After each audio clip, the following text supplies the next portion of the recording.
Voz Andina Internacional abre el espacio. Rompe el muro. ¿Es la educación un fenómeno social? ¿Se puede hablar de educación sin hablar de pedagogía? ¿Es lo mismo escolarización que educación? La discusión de estas y muchas más preguntas en Rompe el muro.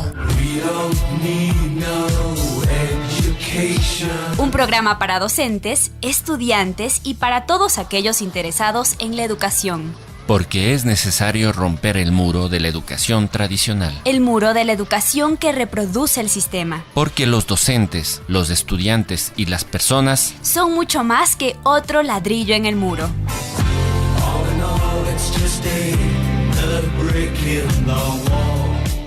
ya comienza Rompe el muro. Rompe el muro. Muy buenas noches, queridos radioescuchas de Rompe el Muro, el programa educativo de Radio Voz Andina Internacional, que como cada jueves nos juntamos con ustedes, nos juntamos con nuestros invitados para conversar de temas relevantes a la educación, a la coyuntura educativa, a la coyuntura política y a todos los procesos que atañen a la educación y la sociedad. En esta noche estamos con un gran invitado, con Mario Unda, con quien conversaremos sobre el reciente proceso electoral vivido el pasado domingo y las repercusiones que tendría en diversos ámbitos, entre ellos la educación. Recordemos que la realidad no son segmentos, la realidad no es islas. Si hablamos de educación, estamos vinculándolo con marcos normativos desde la política educativa, con marcos jurídicos, con marcos legales, con presupuestos y con procesos diversos. Se llevaron a cabo dos grandes procesos. El uno, un proceso de reforma a temas de la Constitución, que fue la consulta popular convocada por el presidente Lasso, y el otro de las elecciones seccionales y de las elecciones a esa instancia discutida, pero muy decisiva, que es el Consejo de Participación Ciudadana y Control Social. Sobre esos temas conversaremos con nuestro querido amigo Mario Unda. ¿Quién es Mario Unda? Mario Unda es un docente universitario, es un investigador de cuestiones sociales, es docente de la Universidad Central y además ha presentado diversos análisis, diversos temas sobre la política, la sociología y la educación. Ha publicado diversos artículos académicos sobre estas temáticas y es un analista político en diversos medios de comunicación también. Damos la bienvenida a Mario, gracias por estar aquí y quizás de una pregunta grande, una pregunta de contexto. ¿Cómo ves los resultados de las elecciones dadas? Quizás puedes referirte a uno de los aspectos o a ambos. ¿Y cómo ves las perspectivas de gobernabilidad? Porque ya vienen voces de muerte cruzada, presidente, está aislado, está perdido, etcétera. Gracias por estar con nosotros. Cuéntanos, Mario, por favor. Bueno, primero muchas gracias por la invitación a participar en el programa. Un saludo para ti, Alexis, y para todas las personas que siguen la programación de Voz Andina. Efectivamente, las elecciones del domingo pasado, 5 de febrero, trajeron algunos aspectos de relevancia, que aparecen como cambios importantes en la escena política y que habrá que ir viendo cómo se va consolidando y para dónde se van dirigiendo estos cambios cuyas puertas se abrieron al cerrarse las urnas. En primer lugar, creo que habría que resaltar el ambiente particular en que se desarrollaron las elecciones. Este ambiente marcado por la violencia, ¿no? Esto no había ocurrido antes en el Ecuador. Se trata de una violencia múltiple que hemos vivido violencia en las calles, violencia doméstica, feminicidios, las masacres en las cárceles y los atentados a candidatos, ¿no? O sea, algunos candidatos fueron asesinados en los días previos a las elecciones del 5 de febrero. Entonces, este es un elemento a considerar. El otro elemento es que se viene arrastrando una suerte de fastidio o de hastío de la ciudadanía con, yo no sé si decir la política, las instituciones, los políticos, el gobierno, la asamblea, en fin. Pero las llamadas instituciones democráticas vienen mostrando una pérdida enorme de credibilidad en los últimos tiempos. Y no es solo cuestión de que el presidente pierde credibilidad, o sea, pierde credibilidad el presidente, pierde credibilidad la asamblea, pierde credibilidad los organismos de justicia, etc. Lo que nos muestra que hay un trasfondo de crisis de la democracia representativa. Entonces, esto como ambiente que enmarca las elecciones, ¿no? Esta suerte de medio en el cual se movió la gente para ir a depositar su voto. Ahora, si es que hablamos de los votos, yo creo que hay algunas cosas para señalar, ya se lo ha hecho en otros lugares. Uno es que el correísmo vuelve a convertirse en la principal fuerza política del país. No es la fuerza mayoritaria como lo fuera durante los años del gobierno de Correa, porque más o menos tendrá alrededor de un 30-35% de los votos totales, que es más o menos lo que obtuvo en la última elección presidencial con su candidato Arauz. Pero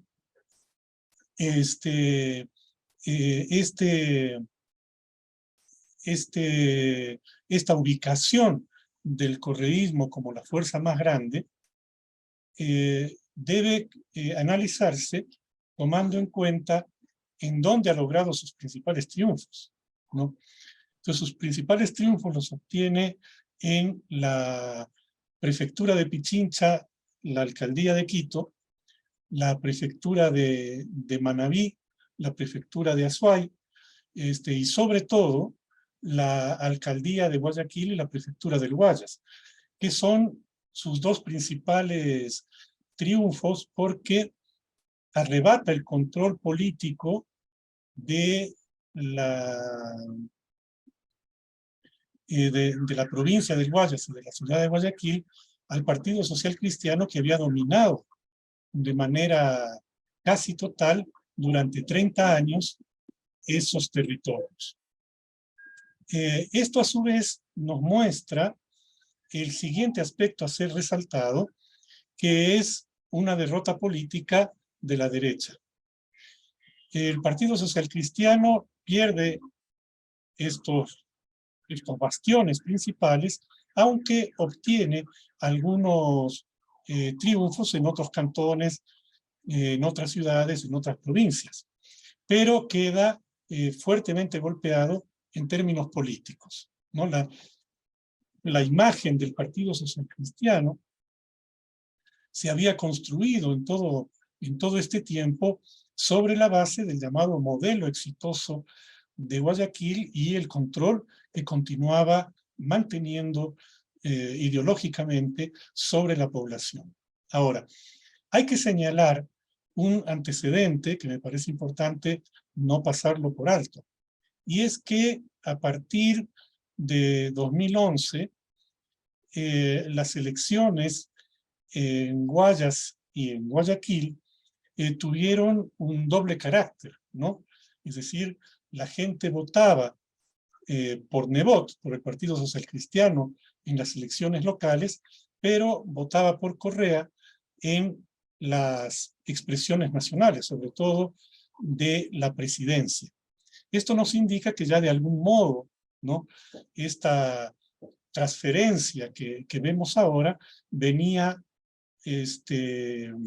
preparándose de tiempo atrás. Dentro de la derrota de la derecha, el otro elemento fundamental es la derrota del partido de gobierno.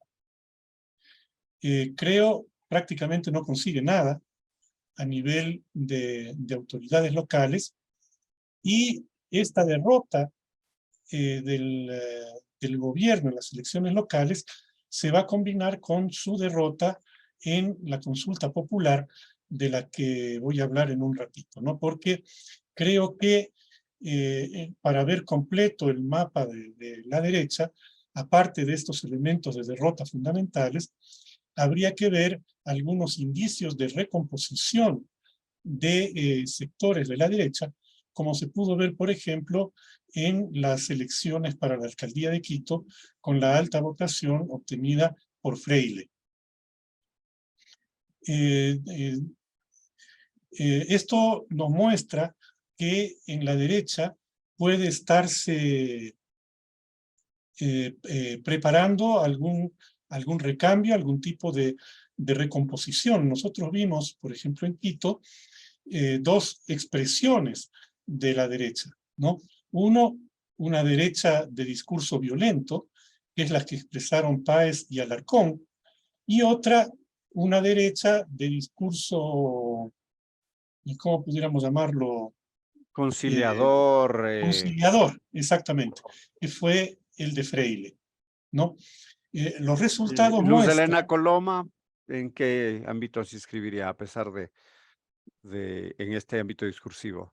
¿Con los primeros o con los segundos? En el ámbito discursivo yo le ubicaría a Luz Helena Coloma en la mitad entre los dos polos, aunque más próxima al discurso violento de la derecha, ¿no? Entonces creo que esos elementos hay que tomarlos en cuenta y señalar que 4 años atrás en Quito ya hubo una expresión de este discurso de derecha conciliador con César Montúfar, que obtuvo también una importante votación, ¿no? Entonces, de este modo, nosotros vemos que en la derecha hay crisis y hay elementos de recomposición que hay que ver cómo se terminan configurando. Los cambios en el gabinete que ha empezado a anunciar el día de hoy el presidente Lasso, yo creo que hay que leerlos en esa perspectiva y ver, digamos, cómo se van acomodando. El otro elemento central, ya insistiendo en la cuestión esta de la derrota de las derechas, es la derrota bastante fuerte, bastante, podríamos decir, que obtuvieron en la consulta popular.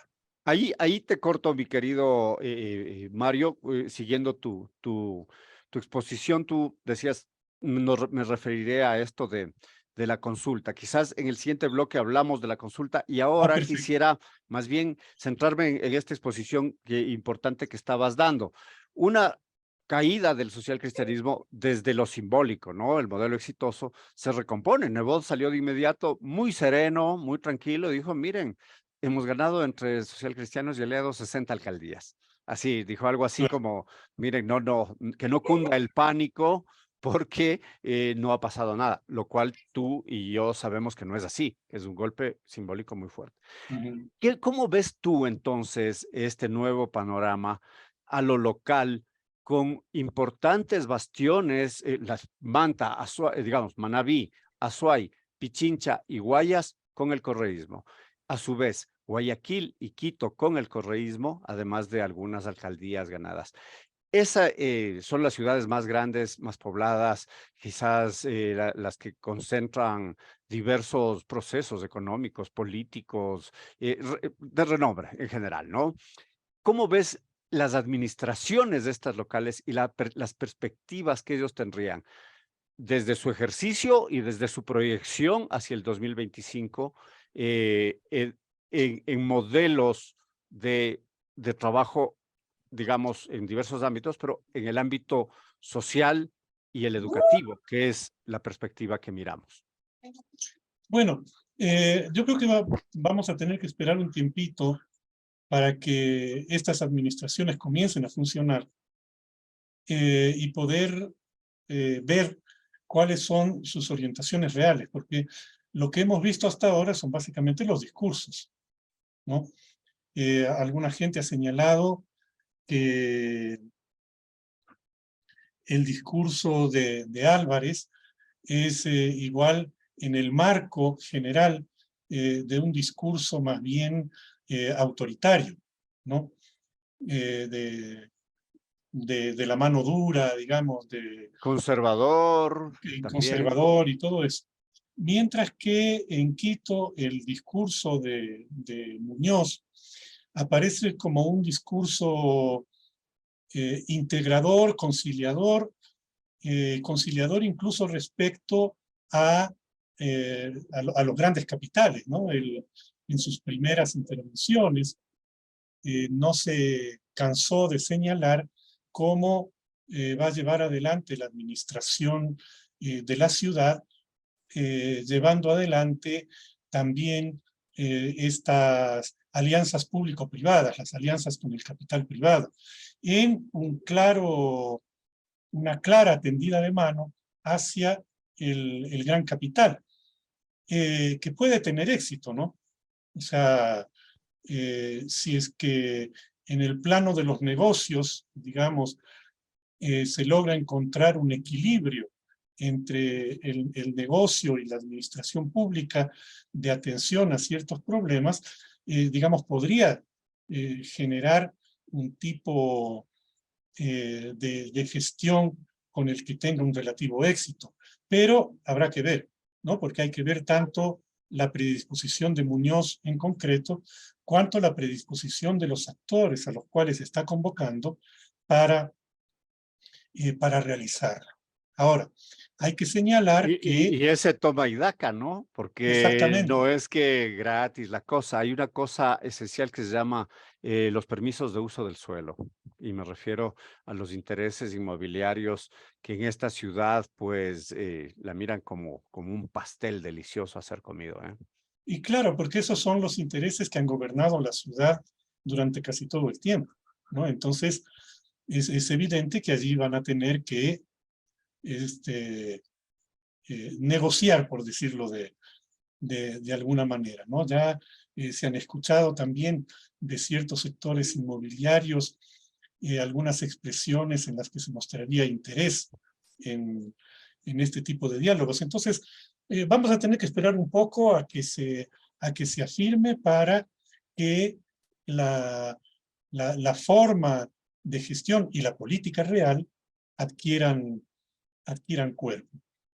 Lo que sí es verdad es que, dada estas condiciones, ese es otro elemento que también ha sido mencionado en otros lugares, el correísmo queda posicionado no únicamente para este momento de haber ganado estos gobiernos locales, sino en la perspectiva de las próximas elecciones de 2025. Y allí habrá que ver cuáles son los movimientos que se realizan de lado y lado, porque a mí me parece que en todos los sectores, ya más adelante mencionaré algo también sobre Pachacuti y las izquierdas, pero creo que en todos los sectores va a tener que haber algunos niveles de repensarse en función de lo que han dejado marcadas estas elecciones del domingo pasado. Ajá, muy bien, muchas gracias de esta introducción con Mario Hunda, queridos radioescuchas de Rompe el Muro, con el investigador, el docente, el profesor, el amigo Mario Hunda, que analiza esta parte. Nos vamos a un corte musical y luego volvemos para conversar de lo que, pues, planteaba Mario. La consulta popular, el 8 veces no, esa especie de impugnación y de ira de ciertos sectores de la sociedad que incluso hablan de un fraude frente a esto, y también, ¿por qué no?, de lo que decía, 4 ministros afuera, qué perspectivas vienen, ¿quiénes son los que entran a la cancha ahora que han ido al banco, hablándolo en términos futbolísticos, estos 4 importantes funcionarios del gobierno? Volvemos en un momento con más de Rompe el Muro. Juntos, en cualquier momento. Sigue a Voz Andina Internacional en Twitter, @Radio Voz Andina. En contacto, siempre. Regresamos en Rompe el Muro, el programa educativo de educación por Radio Voz Andina Internacional, conversando esta noche con Mario Unda acerca de la consulta popular, las elecciones seccionales y los procesos venideros para el país y para la educación en particular. Desde esta misma línea, siguiendo la línea que teníamos, ¿cómo ves las seccionales, primeramente? Luego hablaríamos sobre ya los cambios en el gobierno. ¿Cómo ves las seccionales y tuvieron alguna repercusión? No había ninguna pregunta en sí sobre educación, había ambiente, había cambios en función judicial, había la famosa extradición, así, decir, señor Biden, llévese a Pepito Pérez. Eso no es así. ¿Y cómo ves tú este proceso y las posibles repercusiones que hubiera tenido de ganar y las que no las tiene o las que tiene de no haber ganado? Bueno, la discusión sobre las preguntas de la consulta popular es una discusión que tuvo varios andariveles, ¿no? Y no podía ser de otra manera. Un primer andarivel es que una consulta popular, sobre todo una consulta que se realiza a mitad del periodo del gobierno, tiene muchas probabilidades de convertirse, de hecho, en una suerte de referéndum sobre ese mismo gobierno, ¿no? Y tomando en cuenta la baja aceptación que tiene el gobierno actual, entonces allí tenemos un elemento para considerar. El gobierno lanza la consulta tratando de sacar la consulta de esa situación de referéndum. Y lo hace poniendo preguntas, ¿no?, que están de alguna manera en la preocupación de la gente, y una preocupación que no es solo preocupación, ¿no? O sea, es una preocupación que causa zozobra, ¿no? Entonces, por eso aparece el tema de la violencia, ¿no?, y de la justicia como un bloque, ¿no? O sea, el tema de las extradiciones, el tema de la fiscalía, etcétera, ¿no es cierto? Un tema... La asamblea. Ese es otro tema. Ajá. Claro. Este primer tema es un tema que el gobierno sabe, y sabemos todos, que es muy proclive, ¿no?, a ser respondido por el común de la gente de la manera conservadora, ¿no?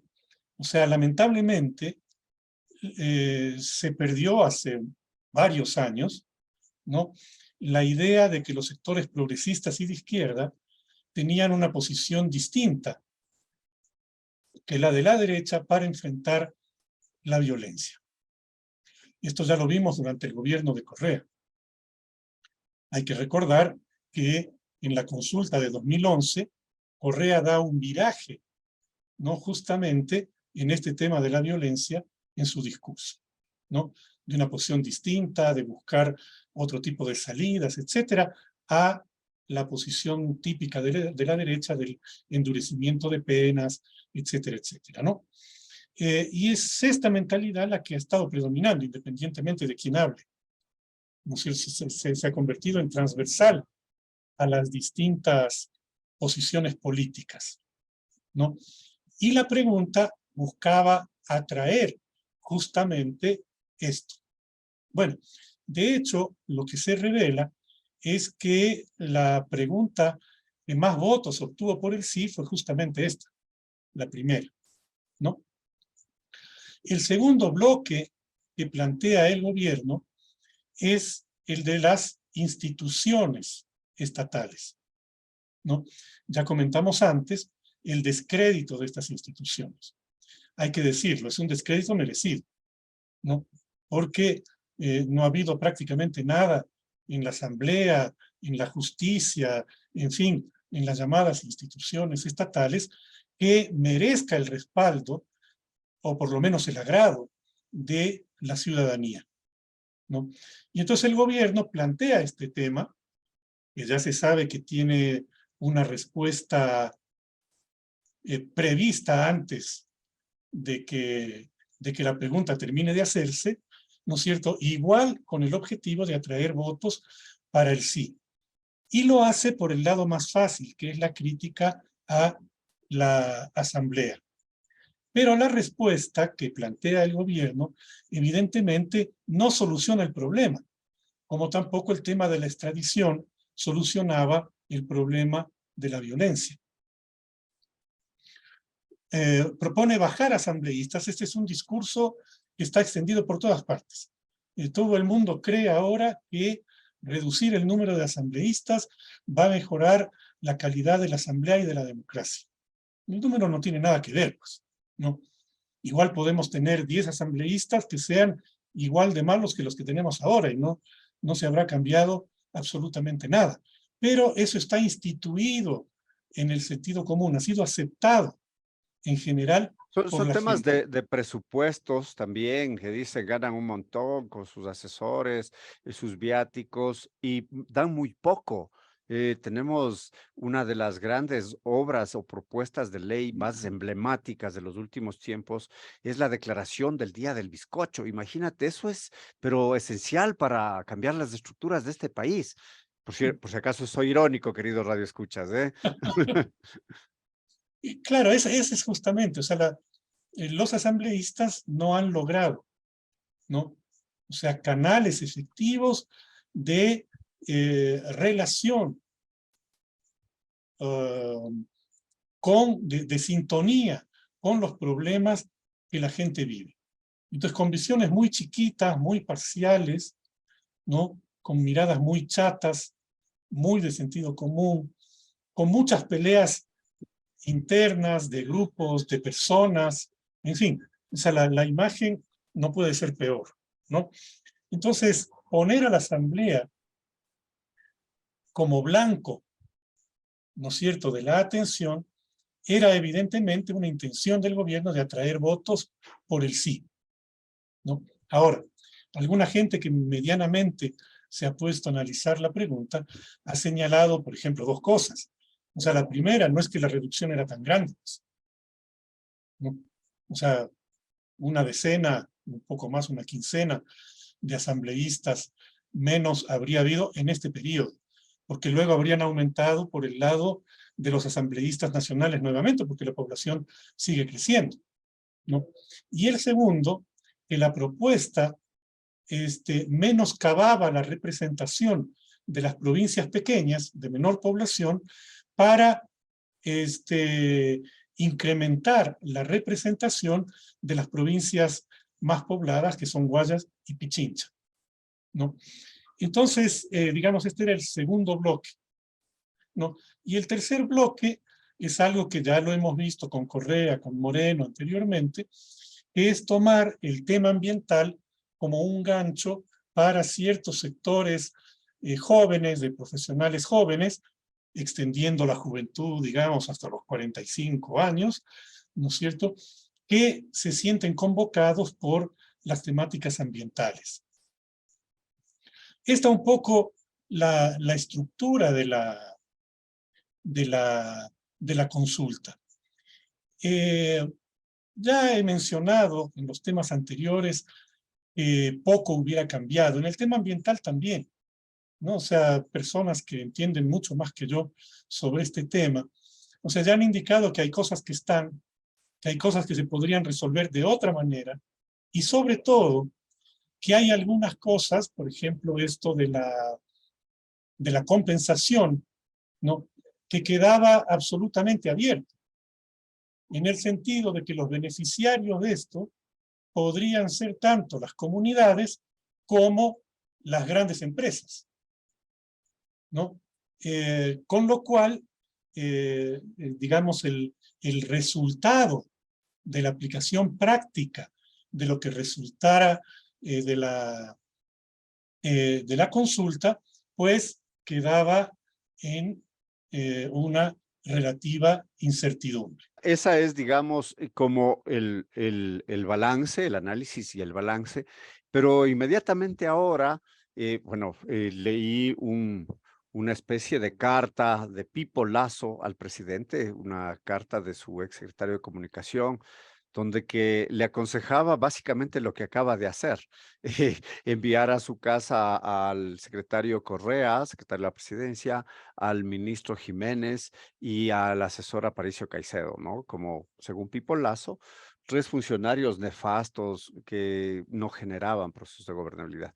No sabemos quiénes vienen en el reemplazo, pero ¿cómo proyectarías tú el futuro del gobierno ahora mismo? O sea, viene la muerte cruzada, las voces. Mi teoría, mientras Lazo no sea incómodo a las élites y a los militares, o mejor dicho, los militares se sientan pues bien con él, no pasará mucho. Pero ¿cómo miras tú, sin saber los nombres de quién viene, cómo miras las proyecciones del gobierno en lo político y en la ejecución de obra pública, que es uno de los huecos fuertes, y la educación, por supuesto, entre eso? Claro, yo creo que también ahí tendremos que esperar un poquito para ver quiénes son los personajes que van a reemplazar a quienes se van. En otras ocasiones Lasso ha ido cambiando por partecitas, por días, entonces habrá que ver si estos son los únicos cambios o se vienen más cambios. Y habrá que ver cómo se arma el conjunto, ¿no? Yo calculo, pero esto es una simple hipótesis, que Lasso va a tender a buscar ciertos puentes con esta derecha que tiene que estarse recomponiendo, ¿no? Porque Lasso, esto era evidente desde el inicio del gobierno, incluso el resultado de las elecciones lo mostró claramente, de las elecciones en las que él gana. O sea, Lasso no tiene una fuerza política propia con la cual pueda moverse en el ambiente institucional, digamos, la asamblea, el consejo de participación, lo que fuera, pero tampoco en el ambiente social, ¿no? Eso le ha llevado a una serie de alianzas cambiantes durante todo este periodo, a amenazas a los asambleístas, hasta lo último que es la denuncia a los jueces, de hace algunas pocas horas, ¿no es cierto?, en donde muestra claramente esta suerte de pugilato con las instituciones para tratar de ir ganando espacios, y ha amenazado también ya desde antes con la disolución de la asamblea, la muerte cruzada y la consulta, recordarás, en los primeros episodios de conflicto con la asamblea. Finalmente se deciden por la muerte cruzada, pero la jugada no les sale bien. Por lo tanto, tiene que ver por dónde moverse. Y creo yo que no queda mucho margen para inventarse cosas, ¿no? Porque el uno es efectivamente la muerte cruzada. Ahora, ¿qué pasa en la muerte cruzada? Esto implicaría que en un año el propio Lasso está fuera del gobierno. O sea, sería casi igual que adelantar las elecciones. La ventaja, a lo mejor para ciertos grupos, es que durante este periodo gobernaría sin asamblea, básicamente por decreto. Que podría Entonces, ser todas las nefasto cosas que también no ha para el podido país. imponer, claro, todas las cosas que no ha podido imponer hasta ahora, las podría imponer en este corto periodo de tiempo. Si es que la perspectiva del grupo de Lasso y de quienes le sostienen es esa, pues el tema de la muerte cruzada está ahí a la vista. Si es que la perspectiva es otra, ¿no? Entonces eso implicaría que tiene que empezar a tender puentes, ¿no es cierto?, para ver cómo aguanta esta segunda mitad del periodo que queda. Y allí habrá que ver, ¿no?, hacia dónde dirige estos intentos. Porque uno de los actores con los cuales el gobierno ha venido pactando, sobre todo en el ámbito parlamentario, es lo que alguna vez acá en el Ecuador se llamó la centroizquierda, ¿no?, que estaba expresada en la izquierda democrática, ¿no? La gran votación que tuvo la izquierda democrática en las presidenciales y en la asamblea le dio un bloque fuerte con el cual podía negociar y que en casi todo lo necesario estuvo respaldando las posiciones del gobierno, salvo algunas personas que se terminaron saliendo o los terminaron sacando del bloque de la izquierda democrática. Pero en estas elecciones locales la izquierda democrática queda en nada, ¿no? O sea, la izquierda democrática fue también... Y entonces, ¿con quién te alías? Hace un rato decías ese bloque de derecha duro, te referías al PSC, que Sí, siempre ha tenido sus roces, ¿no? exactamente. Se desmarcó de la consulta, se desmarcó de algunas leyes en su tiempo, o sea, pero fue funcional también en los procesos de negociación junto al correísmo, los tres, para la Asamblea Nacional, para la Exactamente. presidencia. Lazo les dijo, chao, y me voy con Pachacute. Quizás después hablaríamos de la izquierda, de Pachacute y todo Sí, eso, sí. pero ¿cómo configuras esto? Estabas analizando la ID y, bueno, la fuerte RC. Claro, digamos con la izquierda democrática, o sea, el tema es que todo el capital político que logró en las elecciones presidenciales se le ha diluido en las elecciones locales. Esto no significa inmediatamente que para las próximas presidenciales no pueda recuperarse. A mí me parece que va a ser difícil que logre recuperarse al nivel que estaba o que llegó a tener, ¿no es cierto? Pero esto es evidente también que muestra lo que el correísmo se encargó de mostrarnos en su momento, que es la quiebra de esta antigua centroizquierda. Recordarás que en toda la época neoliberal, la centroizquierda era básicamente la izquierda democrática y en la primera fase del neoliberalismo, la democracia popular, porque la democracia popular inmediatamente se pasó al campo neoliberal, La ¿no? aplanadora. Claro. Entonces este espacio de centroizquierda es el que aparece vacío ahora, ¿no? Y está tendiendo a ser ocupado en términos de votos, ¿no?, por, uno, nuevamente, la revolución ciudadana. Cuando uno mira los resultados electorales, por ejemplo en Quito, ve que la candidatura de Muñoz, ¿no?, obtuvo, si bien no ganó, pero obtuvo resultados más o menos interesantes en algunas parroquias de fuerte presencia de capas medias, ¿no? Entonces hay una recuperación que habrá que ver hasta dónde va, ¿no es cierto? Hay que recordar que la primera fuerza de sostén electoral de Correa en su inicio, en la primera elección, fueron las capas medias urbanas, sobre todo las quiteñas. Lo que pasa es que luego las capas medias quiteñas se fueron aceleradamente hacia la derecha, ¿no es cierto?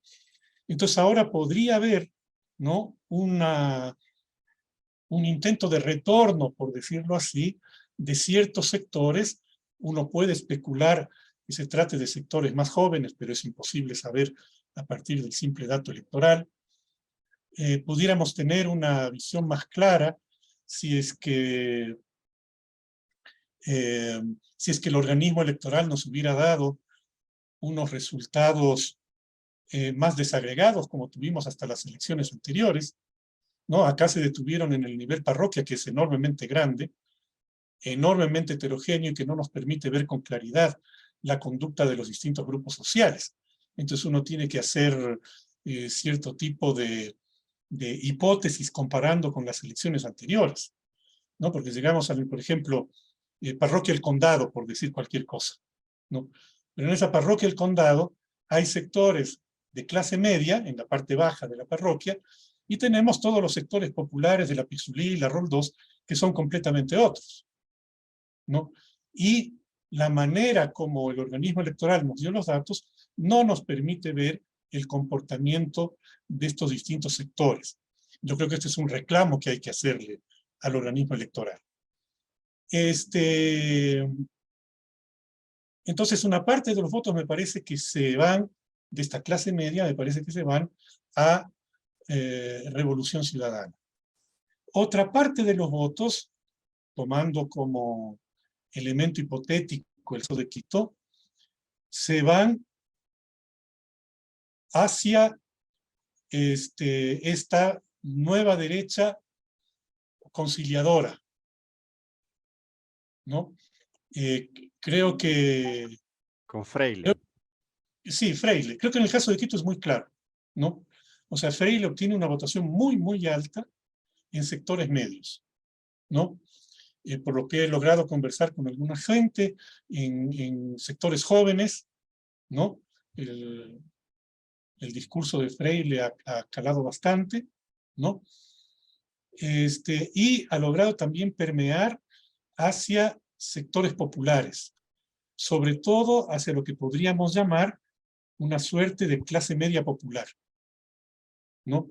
Esto se ve más o menos claro cuando uno mira, por ejemplo, los datos del sur de Quito. Si es que tuviéramos esos datos más desagregados, podríamos afinar la hipótesis.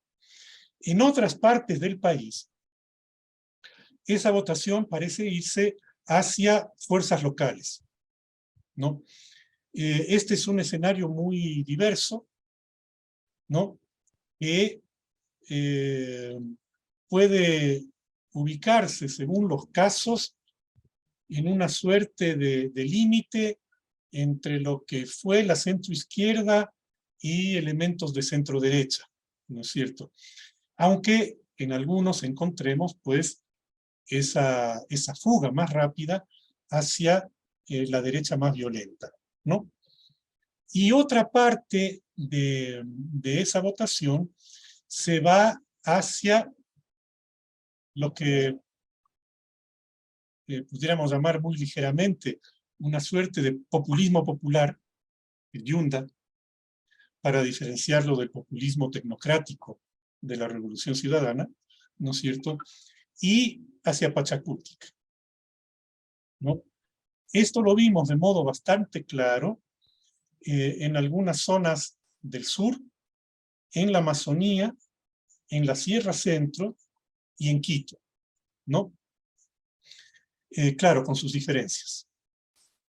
Y allí, pues, digamos, los linderos que puede haber entre todo esto están todavía por verse, porque va a depender de qué es lo que hacen los diversos actores en este periodo. Pero a mí me parece que hay que resaltar en estas elecciones también, como ya lo vimos en las del 21, que hay una amplia masa de población que está a la búsqueda de nuevas opciones, ¿no?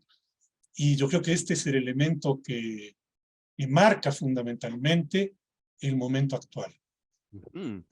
Muchas gracias, queridos amigos de Rompe el Muro. Estamos conversando con Mario Unda, con el sociólogo Mario Unda, sobre el último proceso electoral y las proyecciones, las repercusiones. En el siguiente segmento, luego de esta segunda pausa musical, conversaremos ya de posibilidades que se dan desde esos otros actores. Hay un outsider, la izquierda, la famosa y tristemente célebre, cabe decir, hasta cierto punto, izquierda ecuatoriana, como se ve, y también de las perspectivas de la educación a todos los niveles, al nivel seccional, particularmente en Quito, que es nuestra realidad más cercana, y la educación como una proyección de lo que resta del gobierno o de lo que viene con el gobierno. Pero todo esto luego de esta nueva pausa. Volvemos en un rato. Juntos, en cualquier momento. Escribe a Voz Andina Internacional. vozandina@uasb.edu.es. En contacto, siempre. Regresamos en Rompe el Muro, el programa educativo de Radio Voz Andina Internacional, conversando con el profesor, el docente universitario Mario Hunda sobre este análisis post elecciones, post comicios, post nuevas autoridades y una derrota para el Ejecutivo con el no rotundo a la consulta popular. Y quizás empezamos de esta articulación que tú venías realizando, desde este análisis de correlación de fuerzas, y tenemos la izquierda, ¿no? Hablábamos de del hueco que queda con la socialdemocracia debilitada, de la derecha golpeada, pero ¿y dónde queda la izquierda que se representaba gruesamente con Pachacútec, un Pachacútec que llega a la asamblea, creo que como nunca, con 26 asambleístas, un tercer puesto con Yacu Pérez, y que en la asamblea, lo voy a decir con sus letras, actúa en mucho como un Felipillo del presidente Lazo, ¿no? Y se descompone, tal punto que la presidenta sale de la asamblea, la presidenta Yori de Pachacútec. El Partido Socialista, desde esa vinculación electoral de salvar los muebles, de salvar el casillero, se alía con Freile, un confeso admirador de Vox de España, que es de la derecha más extrema, en una alianza que se llamaba UIO, socialismo, suma, el suma de Rodas, y una amalgama quizás demasiado pragmática. Pero gana preponderancia, salva los muebles. Otra fuerza que estaría como podría considerarse también en este espectro es Democracia Sí, que sale con algunas alcaldías en alianzas, pero que queda difuso. Y Pachacútec que pierde las elecciones en muchos lados, bastiones propios de la sierra los pierde, y con Yunda no logra alcanzar, con Yunda y Churuchumbi, un lugar preponderante. ¿Cómo ves a la izquierda ahora? Quizás para empezar. Bueno, en primer lugar decir que la izquierda viene ya con un proceso de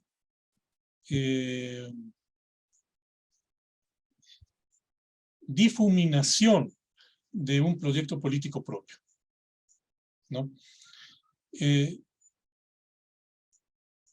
Yo creo que en este momento es un poco difícil decir cuál es el proyecto de la izquierda en este momento, ¿no?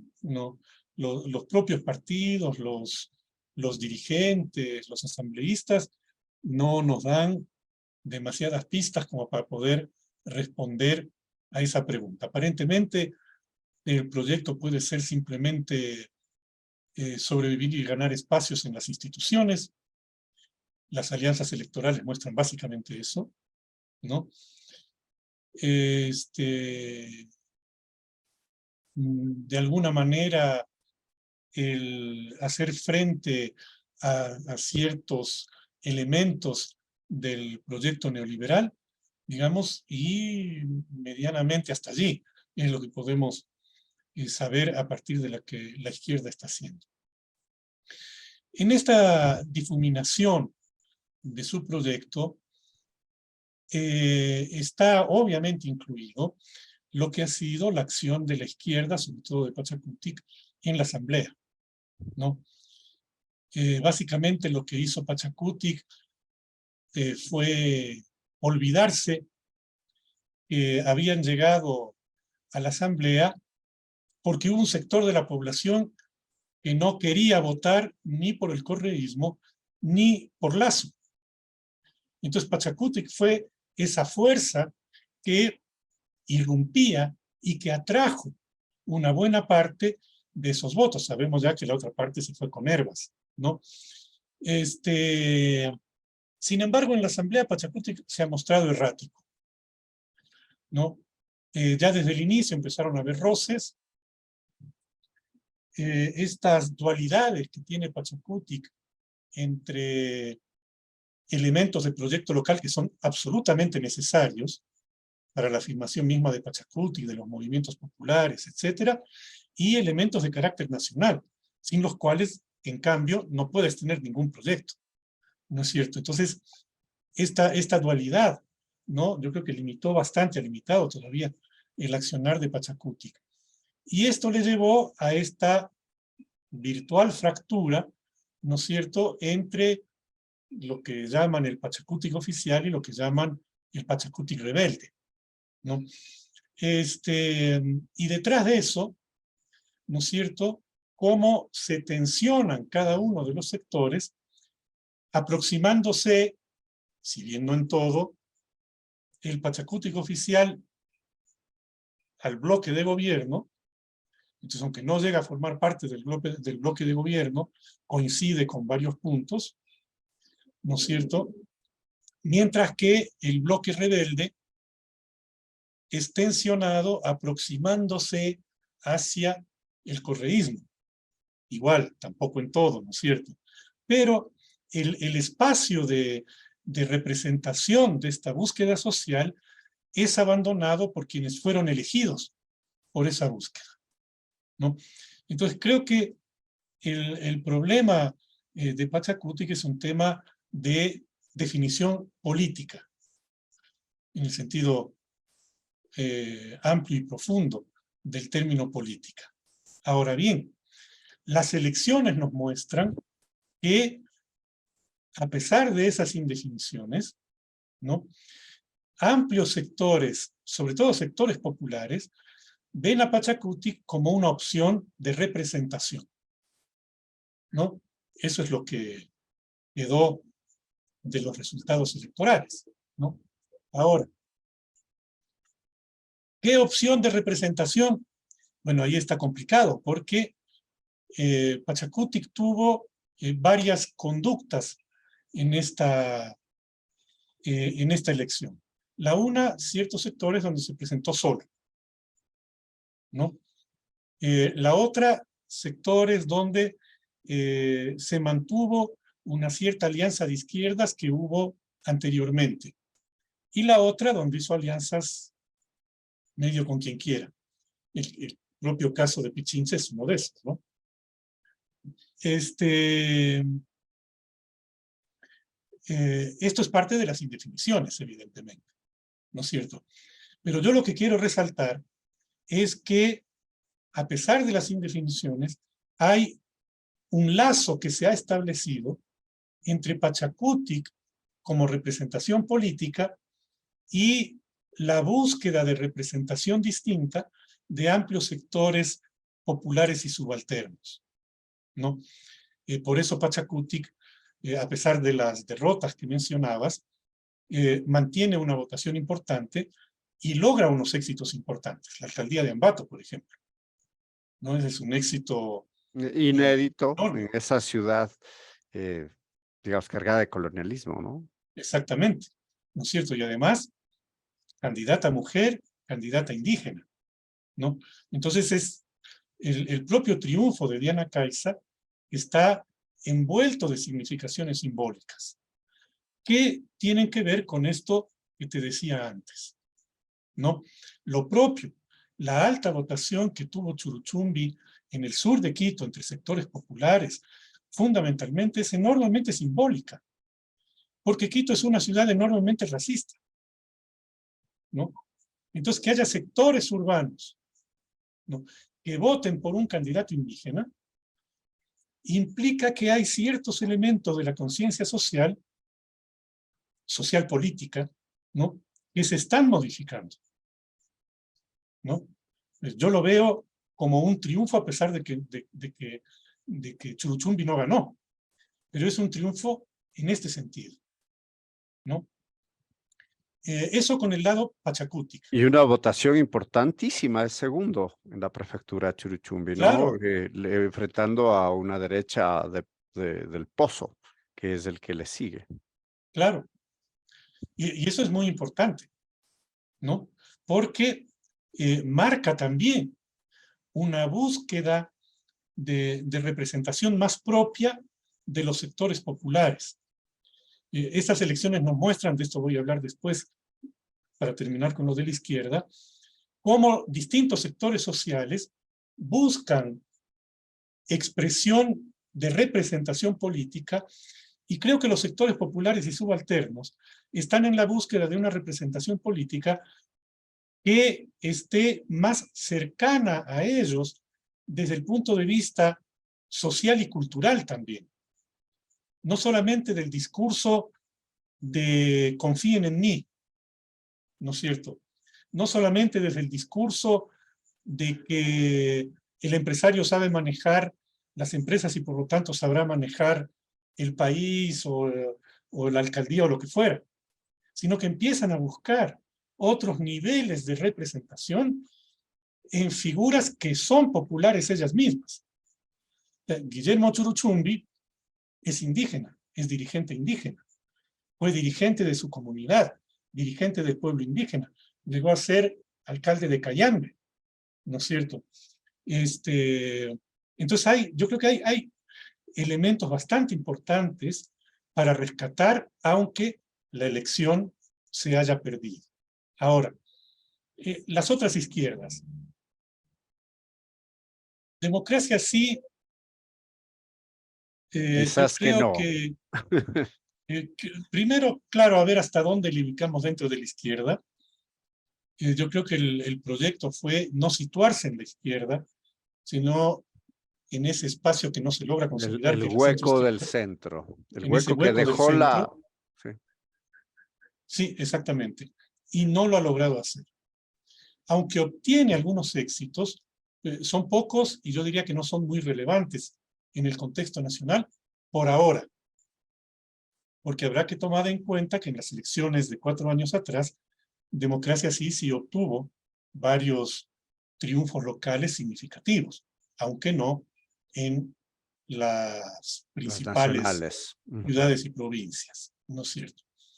Y luego tenemos otros dos sectores, el Partido Socialista y la Unidad Popular.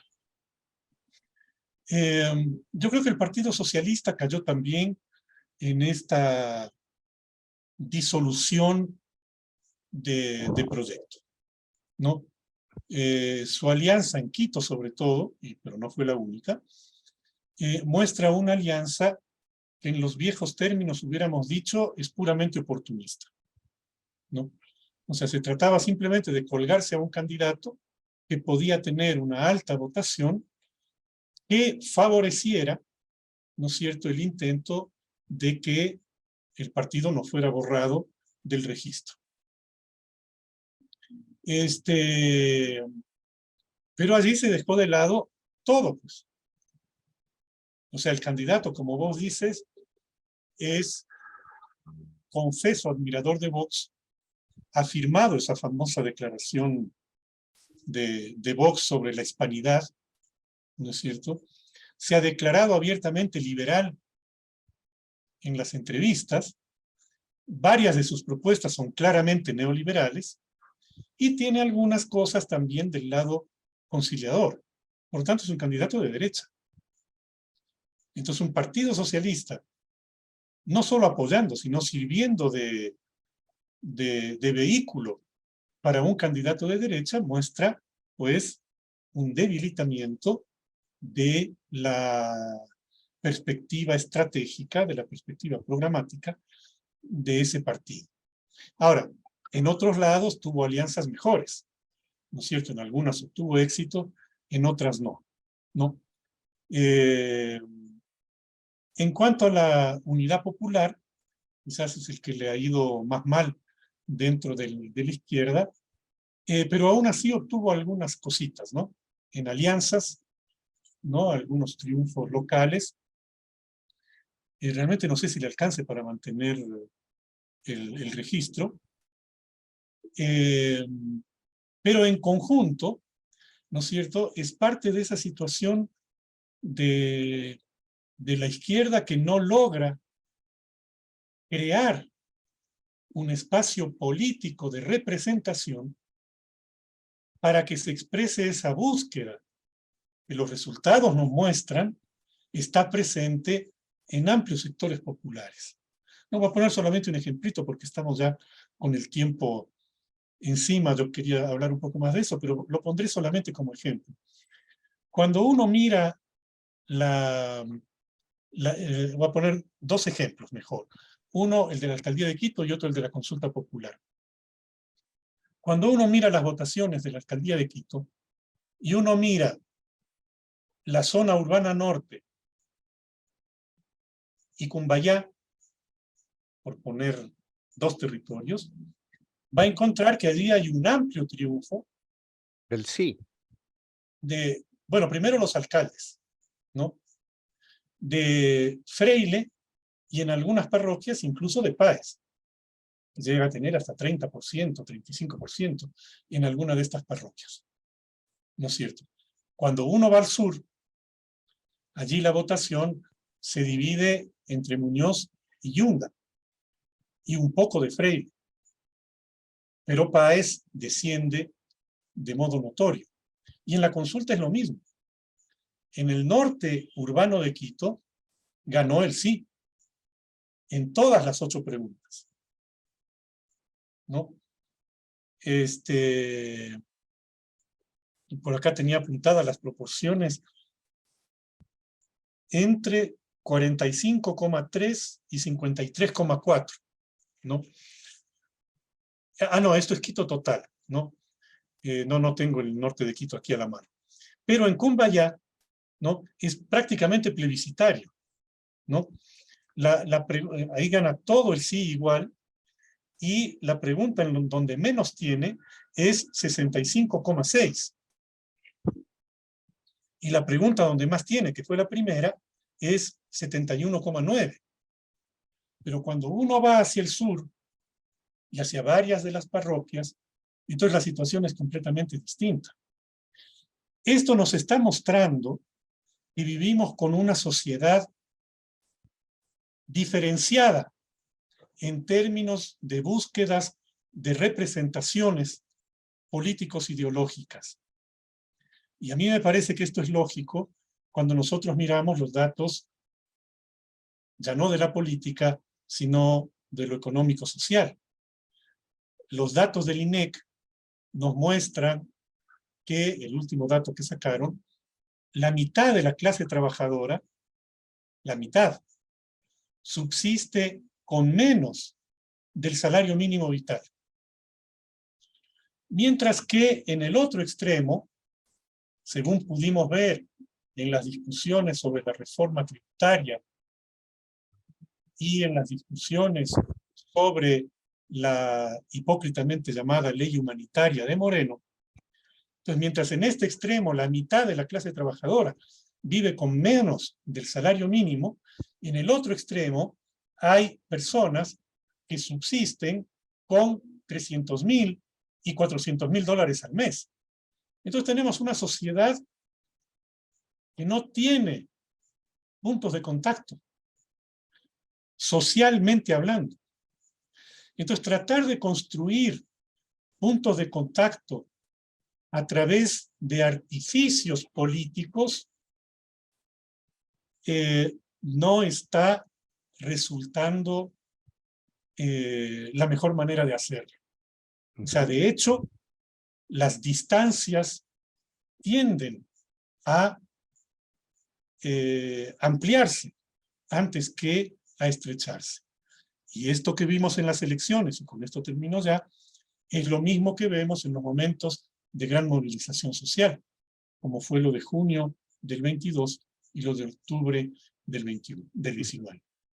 Y brevísimamente, ¿crees tú entonces con todo esto que el gobierno con su derrota va a apostarle a lo social, a la educación, a la salud como un mecanismo de reflote? ¿Crees tú que los gobiernos seccionales que han triunfado van a apostarle a lo social? El de Quito, digamos, va a apostarle a la educación, a la salud como aspectos nodales para enfocar, para fortalecerse políticamente y para asentarse en sus procesos. ¿Sería?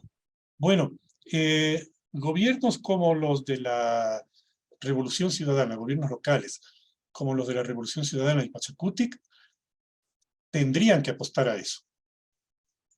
O sea, si no, su legitimidad se va a pique, ¿no es cierto?, enseguida. Yo he escuchado a varios nuevos alcaldes de estas corrientes en programas de radio, de televisión, en entrevistas, que lo han dicho de modo claro. Y que han dicho también que llamarán al gobierno a dialogar para resolver esos problemas, ¿no? Del lado del gobierno, en cambio, yo creo que depende. O sea, si la estrategia del gobierno es tratar de terminar los 4 años, tendría que hacerlo. Si la estrategia del gobierno va más bien por el lado de cumplir lo que se pueda del proyecto neoliberal, capaz que no. No, porque una cosa es el llamado al diálogo que hizo Lasso, y otra cosa es que los diálogos se concreten en cosas visibles, tangibles para la gente. Porque ya vimos lo que pasó con los diálogos de Moreno en su momento, con los diálogos de Lasso, luego de la movilización de junio de 2021, del 22, perdón, en donde los resultados van siendo muy poquitos. Pobres.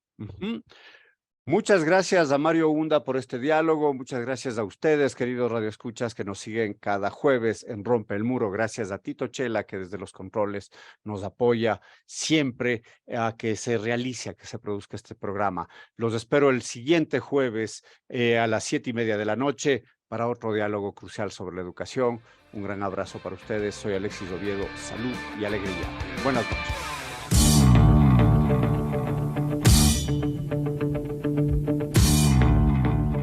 Quedamos agradecidos por su sintonía. El debate y análisis de los temas de la educación como un fenómeno social volverá a ustedes en una semana. Rompe el muro. Rompe el muro. Con la producción técnica de Voz Andina Internacional.